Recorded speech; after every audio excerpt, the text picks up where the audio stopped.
जय माता दी दोस्तों, स्वागत है आप सभी का एक बार फिर से। माँ भगवती आप और आपके परिवार पर अपनी कृपा दृष्टि सदा सर्वदा बनाए रखें। दोस्तों, यदि आप अपने जीवन में सुख सौभाग्य चाहते हैं, धन समृद्धि चाहते हैं, जीवन के हर क्षेत्र में सफलता पाना चाहते हैं, व्यापार में तरक्की चाहते हैं, नौकरी में प्रमोशन चाहते हैं, अपने बच्चों का, अपने घर परिवार का भविष्य उज्जवल बनाना चाहते हैं, तो आप बिल्कुल सही चैनल पर आए हैं। यदि आप पहली बार हमारे इस चैनल पर आए हैं तो चैनल को सब्सक्राइब करके बेल आइकन जरूर दबाइएगा। दोस्तों, चैत्र नवरात्रि का पावन पर्व माँ दुर्गा की उपासना के लिए अत्यंत शुभ और फलदायी माना जाता है। इस अवसर पर भक्तजन महाकाली, महालक्ष्मी और माँ सरस्वती की आराधना कर अपनी मनोकामनाओं की पूर्ति और विशेष सिद्धियों की प्राप्ति करते हैं। दोस्तों, माँ दुर्गा की कृपा पाने के लिए कुछ बहुत ही आसान और प्रभावी उपाय हैं जिन्हें आप नवरात्रि में कर सकते हैं। तो उपाय जानने से पहले आपसे रिक्वेस्ट करती हूँ कि वीडियो को लाइक करिएगा, दोस्तों को शेयर कर दीजिएगा, और अगर आपने अभी तक चैनल को सब्सक्राइब नहीं किया है तो चैनल को सब्सक्राइब करके बेल आइकन जरूर दबाइएगा। दोस्तों, अपने घर के पूजा स्थान में भगवती दुर्गा, लक्ष्मी और सरस्वती के चित्र स्थापित करें और उन्हें फूलों से सजाकर उनका पूजन करें। यानी कि जब आप माता रानी की घट स्थापना करते हैं, जैसे प्रतिपदा के दिन, उस दिन जो है माँ के इन तीनों रूपों की पूजा आराधना करें और उनको अच्छे से फूलों से सजाएं। 9 दिनों तक माता रानी का व्रत रखें। यदि पूर्ण व्रत संभव ना हो तो पहले, चौथे और 8वें दिन का उपवास जरूर रखें। यदि आप पूरे 9 दिन नवरात्रि का व्रत रख सकते हैं तो बहुत ही अच्छा है, लेकिन यदि आप पूरे नवरात्र का व्रत नहीं रख सकते हैं तो आप पहले दिन का व्रत रखें, चौथे दिन का व्रत रखें और 8वें दिन का व्रत रखें। ये उपवास करने से माता रानी की जो है कृपा मिलती है और उनका आशीर्वाद आपके पूरे घर परिवार को प्राप्त होता है। नवरात्रि के पूरे 9 दिनों तक माता के नाम की अखंड ज्योति जरूर जलाएं जो है, और अखंड ज्योति को कभी भी आप अकेला न छोड़ें, उसका जो है ध्यान रखें, क्योंकि उसमें जो है माता रानी की शक्तियों का वास होता है। माता रानी उस ज्योति में स्वयं समाहित होती हैं, इसलिए ज्योति को कभी भी अकेला न छोड़ें। क्योंकि जब हम अपने घर में किसी को बुलाते हैं, किसी का आवाहन करते हैं, तो उसे अकेला छोड़ करके हम कहीं और नहीं चले जाते। और माता रानी की जहाँ पर आपने ज्योति जलाई है, अखंड ज्योत जलाई है, उनकी स्थापना की है, उसी स्थान पर जो है आप रात्रि में भी शयन करें और जितना ज़्यादा हो सके माता रानी की पूजा आराधना में, उनके नाम जप में लगे रहे जो है।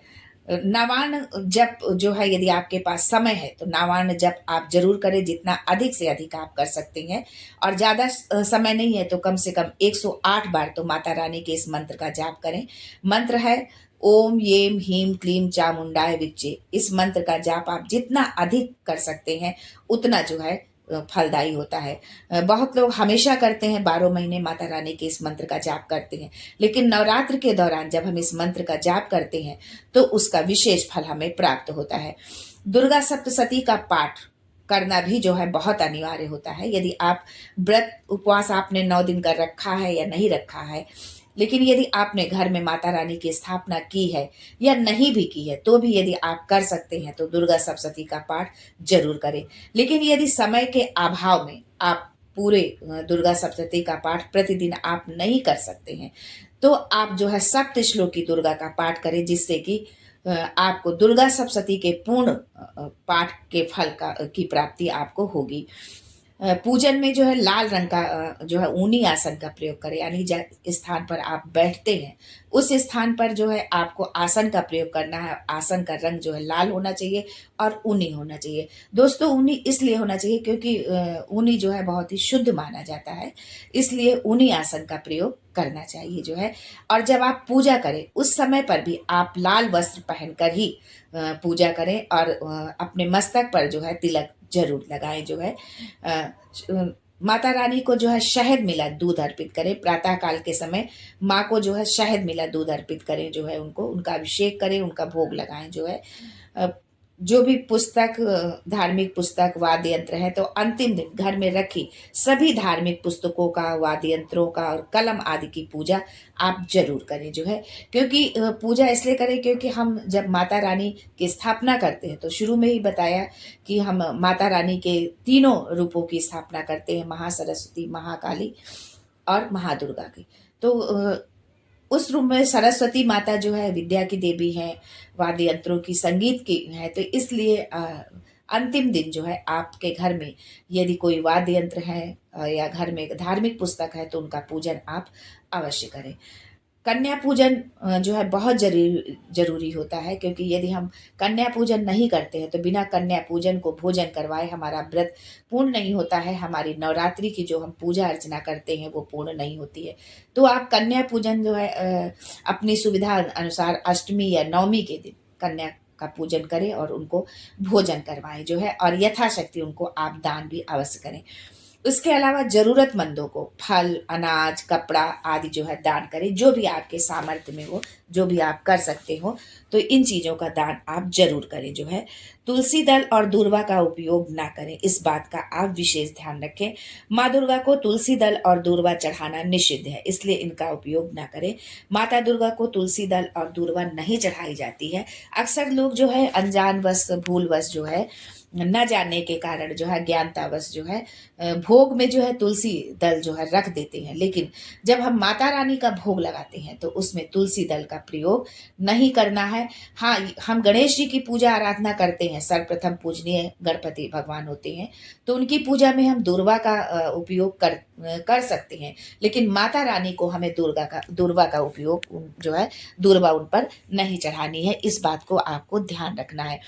दोस्तों, पूजा पाठ तो हम अपने श्रद्धा और भाव के अनुसार करते हैं, जो भी जिसके पास जितना समय है और अपनी श्रद्धा के अनुसार करते हैं। लेकिन यदि हम इन छोटे छोटे नियमों का पालन करते हुए हम अपना पूजन करते हैं तो उन 9 दिनों के लिए जो एक अनुष्ठान होता है, 9 दिनों का ये जो अनुष्ठान होता है, तो इस अनुष्ठान का हमें पूर्ण फल मिलता है, माता रानी की पूर्ण कृपा हमें मिलती है।